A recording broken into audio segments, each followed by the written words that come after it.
இப்ப நம்ம பார்க்க இருக்கிறது 2026 தனுசு ராசிக்கான புத்தாண்டு பலன். தனுசு ராசி கால புருஷ தத்துவத்துக்கு 9ஆம் இடம். 9ஆம் இடங்கிறது பாக்கியஸ்தானம், பூர்வீக ஸ்தானம் குறிக்கக்கூடியது. மிகவும், அதாவது லக்கு எல்லாத்தையும் குறிக்கக்கூடிய 9ஆம் இடம் சிறப்பான ஸ்தானம். அப்படிப்பட்ட தனுசு ராசியில மூலம், பூராடம், உத்திரம் 3 நட்சத்திரங்கள். அதுல மூலம் 1 2 3 4 பாதம், பூராடம் 1 2 3 4, உத்திராடம் முதல் பாதம். இதை கொண்டதுதான் தனுசு ராசி. தனுசு ராசிக்கு இந்த வருஷம் பிறக்கையிலேயே 6ல சந்திரன் உச்சமாகி 7ஆம் இடத்துல குருவும், 9ஆம் இடத்துல கேது, 3ஆம் இடத்துல ராகுவும், ராசியிலே சூரியன், புதன், சுக்கிரன், செவ்வாயும், 4ஆம் இடத்துல சனியும் இருக்க பிறந்திருக்கு இந்த வருடம். இந்த வருடம் பிறக்க தனுசு ராசிக்காரங்களுக்கு 7ல குரு இருக்கனால மிக சிறந்த வருடமா அமையும். தனுசு ராசிக்காரங்க இப்ப கல்யாணம் காத்து இருக்க அவ்வளவு பேருக்குமே இந்த ஜூனுக்குள்ள கல்யாணம் 100% கல்யாணத்துக்கான வயது உள்ளவங்களுக்கு திருமணம் கன்ஃபார்மா முடிஞ்சிடும். அதுல எந்த மாற்றமும் இல்லை. கல்யாணம், அதாவது 2ஆம் கல்யாணத்துக்காக பணத்தின் தேடிட்டு இருக்கவங்களுக்கு, மணமகன் தேடிட்டு இருக்கவங்களுக்கும் மிக சிறப்பான அமைப்பு இந்த வருஷம் ஜூன் மாசத்துக்குள்ள கொடுக்குது. 6ஆம் இடத்துல சந்திரன் உச்சமானாலையும், 8ஆம் அதிபதி 6ல உச்சமானாலும் திடீர் பணவரவு இந்த வருடம் திடீர் பணவரவு, விபரீத ராஜயோகம் சொல்லக்கூடிய அமைப்பெல்லாம் ஏற்படுது. அவங்களுக்கு 4ல சனி இருக்கனால வண்டி வாகனத்துல போகையில ரொம்ப ஜாக்கிரதையா இருக்கணும்.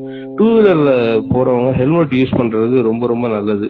3ஆம் இடத்துல இருக்க ராகு என்னன்னா, கொஞ்சம் 3ஆம் இடத்துல இருக்க ராகு வெற்றி காணும்னாலும் அவர் செயல்பாட்டுல நல்ல வேகத்தையும் உத்தியோகத்தையும் கொடுப்பாரு. வெளிநாட்டுக்கு போல காத்திருக்கும் ஐடி சம்பந்தப்பட்ட படிப்பு படிச்சவங்களுக்கு வெளிநாடு வாழ்க்கை கன்ஃபார்மா உண்டு. நம்ம அதாவது பணம் கட்டி போங்கிற அவசியம் கிடையாது. நம்மளோட திறமை மூலமாவே வெளிநாட்டுக்கு செல்றதுக்கான அமைப்பு வருது. இந்த வருஷம் ஜூன் வர இவங்களுக்கு மிக பொன்னான வருடமா தனுசு ராசிக்காரங்களுக்கு இருக்க போகுது. திருமண வாழ்க்கை, கணவன் மனைவியிலே இந்த சின்ன சின்ன சண்டைகள், சலிப்புகள், விவாகரத்து வர போய் கேன்சல் ஆயிட்டு திரும்ப சேர்ந்து இருக்கிறதுக்கான அமைப்பெல்லாம் உண்டு. புத்திர பாக்கியம் ரொம்ப சிறப்பா இருக்கு. 5ஆம் அதிபதி செவ்வாய் ராசியிலே உட்கார்ந்து குரு பார்வை இருக்கனால புத்திர பாக்கியமும் மிக சிறப்பா இருக்கு. இந்த வருஷம் குழந்தைகளுக்காக காத்திருந்தவங்களுக்கு நிச்சயமாக குழந்தை உண்டு. தனுசு ராசி பெண்களுக்கு கொஞ்சம் உடல் நலங்கள்ல கொஞ்சம் பேணி காக்குறது நல்லது. பிளட் ப்ரெஷரு, சுகர் போன்ற பிரச்சனை வரலாம். லோ ப்ரெஷர் அதிகமா இருக்கும் பெண்களுக்கு, அதுல கொஞ்சம் கவனம் செலுத்துறது ரொம்ப நல்லது. தனுசு ராசிக்காரங்க கணவன் மனைவி ரொம்ப அந்யோன்யமா இருப்பாங்க, அதுல எந்த மாற்றமும் இல்லை. 9ஆம் இடத்துல கேது இருக்கனால பூர்வீக சம்பந்தப்பட்ட விஷயங்கள் அவ்வளவும் யோகமா இருக்கும். அதே மாதிரி பிரபலம் அடைகிற யோகம் தனுசு ராசியில இப்ப கலைத்தொழில இருக்கவங்க, இந்த யூடியூபர்ஸ், இது மாதிரி வெளியில பிரபலம் ஆகிறதுக்காக துடிச்சுக்கிட்டு இருக்கவங்களுக்கு பிரபலம் அடைகிற யோகமும் இந்த வருஷம் தனுசு ராசிக்கு சிறப்பா இருக்கு. அது டிசம்பர் வரையே இருக்கு, அதுல எந்த மாற்றமும் இல்லை. தனுசு ராசிக்காரங்க அதாவது வீடு வாகனம், நிலம் வாங்க இருக்கிறவங்க லோன் போட்டு இந்த தடவை வீடு வாங்கணும், அவங்க பேர்ல வாங்கலாம். அதுல எந்த பிரச்சனையும் வராது. கொஞ்சம் தடங்களா இருக்கும் சனிங்கிறதுனால. பட் ஆனா லோன் போட்டு வாங்கினாங்கன்னா கட்டினாங்கன்னா கன்ஃபார்மா ஈஸியா இருக்கும். லோன் போறது நல்லது. அர்த்தாஷ்ட சனி காரணமா கொஞ்சம் இடைபாடுகள் இருக்கும். ஹெல்த் இஷ்யூஸ் கொஞ்சம் பார்த்துக்கணும். ரொம்ப சுகரு, முதுகு வலி, கைகால் வலி எல்லாம் ரொம்ப இருக்கும். அதனால அர்த்தாஷ்ட சனிங்கிறதுனால ரொம்ப ரெஸ்ட் எடுக்கிற மாதிரி அடிக்கடி சொனங்கி படுத்துக்குவாங்க. அதனால கொஞ்சம் உடற்பயிற்சி மேற்கொண்டாங்கன்னா அதுல இருந்து மீண்டு வர்றதுக்கு நல்ல ஒரு அமைப்பு இருக்கு. தனுசு ராசிக்காரங்க சோம்பேறித்தனப்படாம உடற்பயிற்சி செஞ்சாங்கன்னா இந்த வருஷம் அவங்களுக்கு இருக்க ஹெல்த் இஷ்யூஸ் எல்லாமே தானாவே சரியாகிறதுக்கான வாய்ப்புகள் அதிகமாகவே இருக்கு. தனுசு ராசிக்காரங்க தனுசு ராசியில இருக்க மருத்துவர்களுக்கு மிக சிறப்பான ஆண்டா அமையும். மருத்துவம், அப்புறம் இந்த மெடிக்கல் ரெப்பு, இவங்களுக்கெல்லாம் ரொம்ப சிறப்பா இருக்கும். ஏன்னா இந்த வருஷம் அலைச்சலுக்கு இடையில பொருளாதாரத்துல ஈட்டுறதுக்கான அமைப்பு இருக்கனால மார்க்கெட்டிங் தொழில இருக்கவங்களுக்கு கொஞ்சம் அலைச்சல் கொடுத்து அது மூலமா பொருளாதாரங்கள் நல்லபடியா அமையறதுக்கு நிறைய வாய்ப்புகள் இருக்கு. வண்டி வாகன தொழில் பண்றவங்க, அதாவது டிரான்ஸ்போர்ட், கனரக வாகனம் இந்த தொழில் பண்றவங்க கொஞ்சம் லோன் போட்டுக்கிட்டாங்கன்னா அந்த தொழில இருக்க பிரச்சனையில இருந்து கொஞ்சம் வெளியில வரலாம். ஏன்னா 4ஆம் இடத்துல சனி இருக்கிறனால லோன் போட்டா அவர் கொஞ்சம் அந்த பிரச்சனையை குறைப்பாரு. அதுவும் ஜூன் வரதான். ஜூனுக்கு அப்புறம் குரு கடகத்துக்கு போய் உங்களுக்கு சனியை பாக்குறதுனால அந்த பிரச்சனையும் குறைஞ்சிரும்.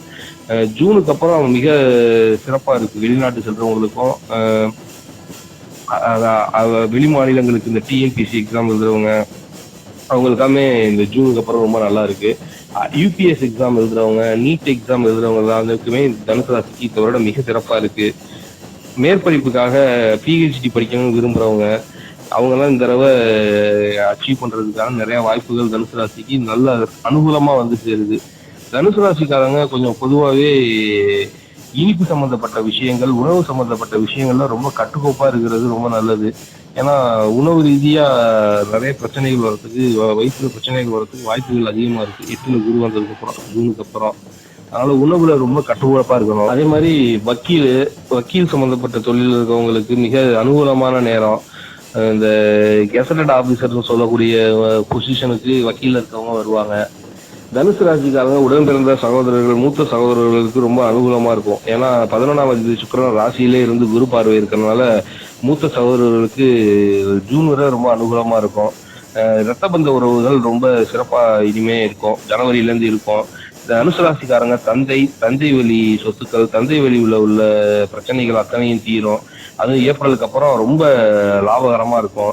பூர்வீகத்துல ஏதாவது இடம் இருந்தா விற்கிறது, இது போன்ற அமைப்புகள் தனுசு ராசிக்காரங்களுக்கு ஏப்ரலுக்கு அப்புறம் ரொம்ப லாபமா இருக்கும்.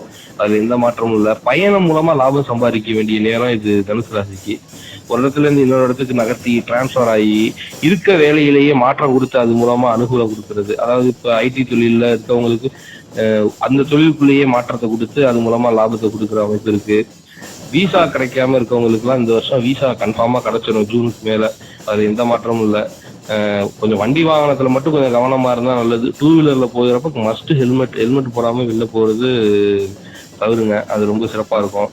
அதனால பாதிப்புகள் குறையும். சிவன் கோயில் வழிபாடு, வில்வம் வாங்கி கொடுக்குறது. சிவன் கோயிலுக்கு வில்வம் வாங்கி கொடுத்து வழிபாடு செய்யறது மிக சிறப்பான வருஷமா தனுசு ராசிக்கு இந்த வருஷத்தை கொண்டு போகும். குலதெய்வ வழிபாடு, குலதெய்வத்துக்கு இந்த வருடம் மிக சிறப்பா வழிபாடு செய்யணும். ஏன்னா 9ஆம் இடத்துல கேது இருக்கனால இந்த வருஷத்துல குரு இன்னொரு தடவை அதிசாரம் ஏறி 9ஆம் வீட்டுக்கு போய் குரு கேது சேர்க்கை ஏற்படுறதுனால குலதெய்வ வழிபாடு மிக மிக சிறப்பு. குலதெய்வம் கோயிலுக்கு ஒரு தடவை ஒரு பக்கத்துல இருக்கவங்க அடிக்கடியும் ஒரு தடவையும் போயிட்டு வர்றது ரொம்ப நல்லது. பூர்வீகத்தில் இருந்த சொத்து பிரச்சனைகள், இடர்பாடுகள் எல்லாமே ஏப்ரலுக்கு அப்புறமே கொஞ்சம் கொஞ்சமா விலகி அனுகூலமா நம்மளுக்கு சாதகமா அமையும். அம்மா வழியில இருக்கவங்களுக்கு தாயை ரொம்ப கவனமா பார்த்துக்கணும் ஜூன் வரை. அம்மாவுக்கு ஹெல்த் இஷ்யூஸ், அம்மாவுக்கு உடல்நல குறைபாடெல்லாம் ஏற்படும். அம்மாவுக்கு கவனமா பார்த்துக்கிறது நல்லது ஜூன் வரை. அதுக்கப்புறம் தானாவே நல்லாயிடும். ஜூனுக்கு அப்புறம் குரு பயிற்சி இருக்கிறனால ஹெல்த் இஷ்யூஸ்ல இருந்து ரெக்கவரி ஆவாங்க. தனுசு ராசிக்காரங்க எதிர்பாலினரோட, அதாவது புது பார்ட்னர்ஸ் கிடைப்பாங்க. இப்ப புது பார்ட்னர்ஸ் மூலமா நம்ம அடுத்த நிலைக்கு போறதுக்கான அமைப்பு கிடைக்கும். 2ஆம் திருமணத்துக்கு காத்திருக்கவங்களுக்கு இது மிக அனுகூலமான நேரம். குரு 11ஆம் இடத்தை பார்க்கறதுனால அனுகூலமான நேரம். அதுல எந்த மாற்றமும் கிடையாது. பயப்பட வேணாம். எல்லாத்தையும் தைரியமா முன்னின்று செயல்படுத்தலாம். இப்ப திருமணம், 2ஆம் திருமணம், பூர்வீக பிரச்சனைகள், வண்டி வாகன கவனம், இது ரொம்ப முக்கியம். இது எல்லாமே நல்ல அனுகூலமா நடக்கும். வண்டி வாங்குறவங்க லோன் போட்டு வாங்குறது ரொம்ப சிறந்ததா இருக்கும். தனுசு ராசிக்காரங்க வழிபட வேண்டிய தெய்வம் பாத்தீங்கன்னா வியாழக்கிழமை தட்சிணாமூர்த்தி வழிபாடு, அப்புறம் குருநாதர்கள் ஜீவசமாதி சென்று வியாழக்கிழமை வழிபாடு செய்யறது மிக அனுகூலமா இருக்கும். இப்படி பாம்பன் சாமிகள், சாய்பாபா, இது போன்ற தெய்வங்கள் வழிபாடு செய்யறது மிக சிறப்பாக இருக்கும். தனுசு ராசிக்காரங்களுக்கு 5ஆம் இடத்துக்கு செவ்வாய் அதிபதி ஆகிறதுனால திருச்செந்தூர் முருகன் வழிபாடு மிக சிறப்பு இந்த வருடம். திருச்செந்தூர் போய் சாமி கும்பிட்டு வர்றது மிக மிக சிறப்பா இருக்கும். தனுசு ராசிக்காரங்க இந்த வருடம் கொஞ்சம் உடற்பயிற்சி செஞ்சு சோம்பேறித்தனத்தை குறைச்சாங்கன்னா அனுகூலம் கன்ஃபார்மா உண்டு. அதுல எந்த மாற்றமும் இல்லை. ஜூன் வரை கொஞ்சம் தடையா இருந்தாலும் ஜூனுக்கு அப்புறம் மிக யோகமான அமைப்பா இருக்கு.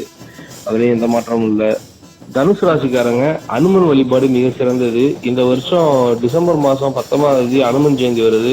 அதுக்கு அனுமன் வழிபாடு மிக சிறந்தது. அந்த அனுமன் வழிபாடு அனுமனை தனுசு மூல நட்சத்திரம்னால அனுமன் வழிபாடு மூலமா யோகங்கள் கிடைக்க வாய்ப்பு அதிகமாகவே இருக்கு. இந்த வீடியோ உங்களுக்கு பிடிச்சிருந்தா லைக் பண்ணுங்க, சப்ஸ்கிரைப் பண்ணுங்க, ஷேர் பண்ணுங்க. உங்களுக்கு ஏதாவது சந்தேகம் இருந்தா கமெண்ட் பாக்ஸ்ல கமெண்ட் பண்ணுங்க. நன்றி, வணக்கம்.